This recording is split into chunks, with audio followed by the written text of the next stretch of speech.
예, 그리고 이 가산점 관련해서 이슈가 어떤 게 있냐면요. 네, 예비 창업 패키지, 예비 창업자 여러분들은 정부 지원 사업 잘 안 해보셨을 테니까, 평가가 어떤 식으로 진행되는지, 한번 이 설명을 드릴게요. 예. 평가 방법은, 예를 들어서 서류 평가라고 가정하겠습니다. 네. 평가 방법이 크게 두 가지로 나뉩니다. 예. 하나는 평가위원들 한 뭐 6, 7명이 평가를 하거든요. 그러면은, 뭐 예를 들어서 발표팀이 한 뭐 10개 팀이다. 10개 팀이 발표를 했다 했을 때 그냥 평가위원들 간에 채점을 하는 시간에 그냥 사전 토의 없이 평가위원들 간에 토의 없이 10개 중에 만약에 그 주관기관 보통 간사라고 부르죠. 주관기관 뭐 대학이나 뭐 이렇게 창조영재혁신센터 예창패에서 주관기관을 하고 있는 대학이나 창경센터라고 부르죠. 창경센터 직원, 보통 간사라고 부릅니다.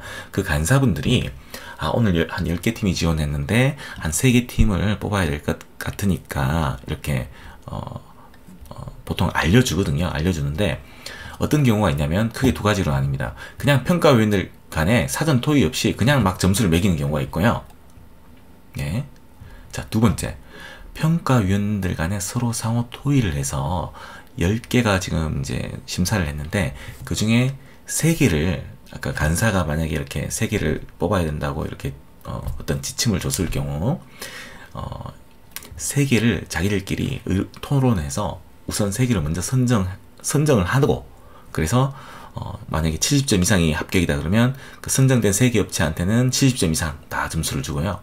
예, 나머지 7개 업체는 7개 같은 기업은 보통 확 떨어뜨리죠. 예. 보통 이제 확실하게 이렇게 구분을 주거든요. 그래서 70점 이상의 3개 업체 그리고 막 60점대 초반 아주 점수차가 좀 크게 이렇게 자기들끼리 점수를 주는 경우가 있습니다. 그래서 크게 첫 번째 같은 경우는 토론 평가위원들 간에 어떤 사전 토의가 없는 거고요. 그렇다 보니까 점수가 막 랜덤하게 배치가 될 겁니다.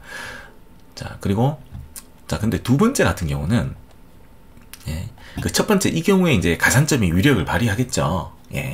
왜냐면은 이렇게 점수를 확 구분해서 이렇게 2번처럼 점수를 떨어뜨릴 업체와 선정시킬 업체를 구분해서 채점하는 방식이 아니라 랜덤하게 본인 판단하에 점수를 채점하기 때문에 그 채점 점수에다가 가산점이 더해지면은 정말 가산점 때문에 당락이 뒤바뀐 경우가 생길 수가 있을 겁니다. 그러나 2번 같은 경우는 떨어뜨릴 업체와 선정시킬 업체를 점수를 확 벌려서 채점을 하거든요. 그래서 이 경우는 가산점의 위력이 1번보다는 약하겠죠. 2번 방식의 경우는 선정할 사람은 가점이 없어도 합격하게 되는 구조고요. 그리고 떨어질 사람은 가점이 있어도 떨어질 수밖에 없습니다. 근데 1번, 2번 어떤 방식을 취할지는 그때그때 달라질 수가 있습니다. 요즘 2번이 또 어떤 공정성에 또 클레임이 걸리는 경우가 있기 때문에 대표적으로 팁스 2년간 R&D 자금 5억 원 그리고 사업화 자금 2억 원을 받을 수 있는 총 7억 원을 받을 수 있는 큰 팁스 과제가 있죠. 중기부에. 팁스 과제 같은 경우는 2번 방식이 아니고 그냥 심사위원들이 토의 같은 거 없습니다. 토의 같은 거 없이 바로 점수 매기고 당락을 정한다고 합니다. 자, 예창패 어떻게 될지 1번, 2번 방식 어느 방식으로 할지 그거는 주관기관에 따라서 달라질 수가 있습니다. 그래서 가산점이 아주 위력을 발하는 경우도 있으니까 참고하십시오. 자, 일선 현장에서는 원래 주관기관이죠. 창경센터, 대학 같은 경우는 2번 방식을 선호하는 게 현실입니다. 왜 그러냐면요. 자, 주관기관 입장에서는 예산 소진을 고려할 수밖에 없거든요. 자, 1번 같은 방식으로 진행했다가 예를 들어서 70점 이하를 다 떨어뜨려야 된다는 그게 지침이 있을 경우에 선정되는 업체가 별로 없을 수도 있지 않습니까? 그때는 그러면 예산이 남게 되죠.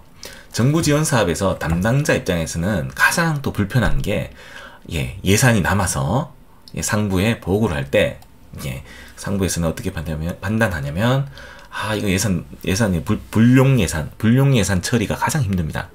예, 특히 이제 뭐 창경센터라든지 대학 같은 경우에 일단은 뭐 기관 입장이고요.